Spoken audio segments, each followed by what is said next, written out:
ဒီနေ့မှာတော့ဂျပန်ဝန်ကြီးချုပ်သစ်ရဲ့ထိုင်ဝမ်ရေးနဲ့ပတ်သက်ပြီးပြောကြားချက်အပေါ်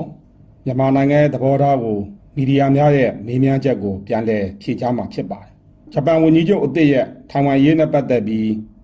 ပြောကြားချက်များကိုကျွန်တော်တို့အနေနဲ့နိုင်ငံတကာမီဒီယာတွေမှာတွေ့လိုက်ရပါတယ်။ဒီကိစ္စနဲ့ပတ်သက်လို့မြန်မာနိုင်ငံရဲ့သဘောထားရပ်တည်ချက်ကတော့တစ်မြန်မာနိုင်ငံအစိုးရဟာတရုတ်နိုင်ငံရဲ့တရုတ်တနိုင်ငံနဲ့မူဝါဒ One China Policy ကိုခိုင်မာစွာထောက်ခံရပ်တည်လျက်ရှိပါတယ်။တရုတ်တနိုင်ငံနဲ့မူဝါဒ One China Policy ပေါ်မြန်မာနိုင်ငံကခိုင်မာစွာထောက်ခံရပ်တည်လျက်ရှိကြောင်းကို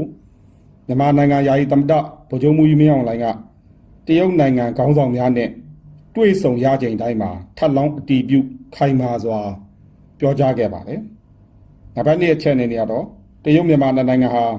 အိမ်နီးချင်းမိတ်ဆွေကောင်းနိုင်ငံများဖြစ်ပြီးမဟာဗျူဟာမိတ်ဖက်နိုင်ငံများနဲ့အေးအတူပူအမြအပိုင်ဝင်းကိုတည်ဆောက်နေတဲ့နိုင်ငံများဖြစ်ပါတယ်။ဒီအချက်အပေါ်မှာမြန်မာနိုင်ငံကအထူးအလေးထားတန်ဖိုးထားပါတယ်။နောက်တစ်အချက်အနေနဲ့ကတော့ငြိမ်းချမ်းစွာအတူရှင်တွဲနေထိုင်ရေးမူကြီး၅ချက်ရဲ့ပထမအချက်ပါအတိုင်း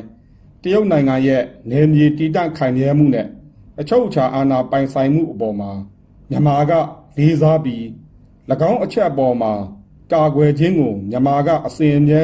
ထောက်ခံရပ်တည်လျက်ရှိပါကြောင်းသဘောထားထုတ်ပြန်အပ်ပါတယ်အားလုံးကိုကျေးဇူးတင်ပါတယ်